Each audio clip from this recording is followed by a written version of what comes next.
नमस्कार, आप देख रहे हैं वीके न्यूज और मैं युधिष्ठिर उपाध्याय। भले ही शिवसेना ने कांग्रेस और एनसीपी के साथ मिलकर सरकार बना ली हो, लेकिन आपस में ही तीनों ही पार्टियों के मतभेद लगातार सामने आ रहे हैं।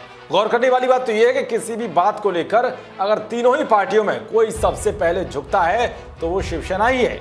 यानी कि सत्ता के लालच में शिवसेना हर मोर्चे पर झुकने के लिए तैयार है, जिसको लेकर हजारों शिवसैनिक नाराज भी नजर आ रहे हैं।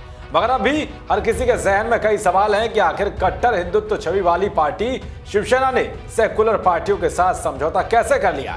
इसी बात को लेकर अब कांग्रेस के वरिष्ठ नेता और महाराष्ट्र सरकार में मंत्री अशोक चव्हाण ने एक बड़ा बयान दिया है, जिसने उद्धव ठाकरे की पोल खोल कर रख दी है। क्या है पूरा मामला, ध्यान से देखिए।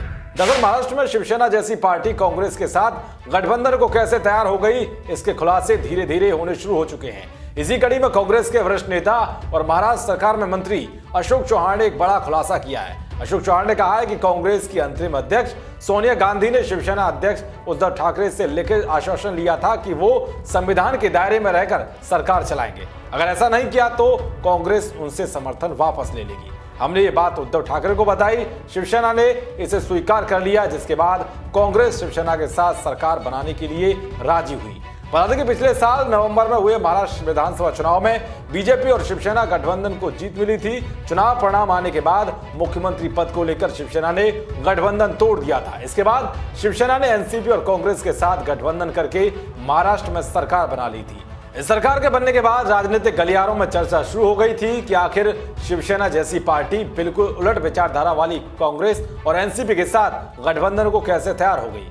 यूं तो तीनों दलों की सरकार न्यूनतम साझा कार्यक्रम के तहत बनी है, लेकिन अब अशोक चव्हाण के ताजा बयान से यह साफ हो गया है कि आखिर इस राजनीतिक दोस्ती के लिए शिवसेना ने कितना आगे जाकर स्टैंड लिया है।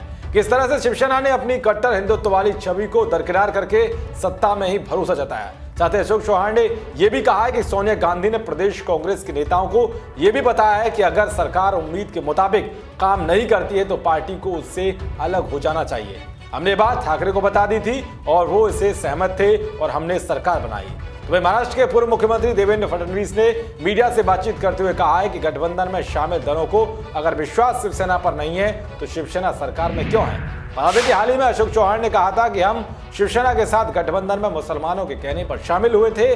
अगर शिवसेना की सरकार में शामिल नहीं होते तो भाजपा सत्ता में आ जाती। तमाम हमारे मुस्लिम भाइयों ने भी कहा कि हमारा सबसे बड़ा दुश्मन बीजेपी है और बीजेपी को अगर रोकना है तो कांग्रेस ने इस सरकार में शामिल होना चाहिए, कि तमाम हमारे मुस्लिम भाइयों ने भी कहा। और इसीलिए कांग्रेस पार्टी आज हुकूमत में महाराष्ट्र में है और जब तक हमारी ये हुकूमत है तब तक सीए का अमल महाराष्ट्र में हम नहीं होने देंगे। दोस्तों, ये कहने के लिए मैं आया हूं। तो देखा आपने, एक तरफ कांग्रेस की मुस्लिम तुष्टीकरण की राजनीति के सबूत सामने आ रहे हैं, तो वही दूसरी तरफ कांग्रेस और एनसीपी के साथ सरकार बनाने के लिए शिवसेना क्यों राजी हुई, वो पोल भी खुलकर सामने आ रही है। खैर, अब इंतजार है शिवसेना के बयान का कि अशोक चव्हाण के दावे पर वो क्या कुछ कहती है। देश और दुनिया की तमाम खबरों को पाने के लिए देखते रहिए वीके न्यूज। शुक्रिया।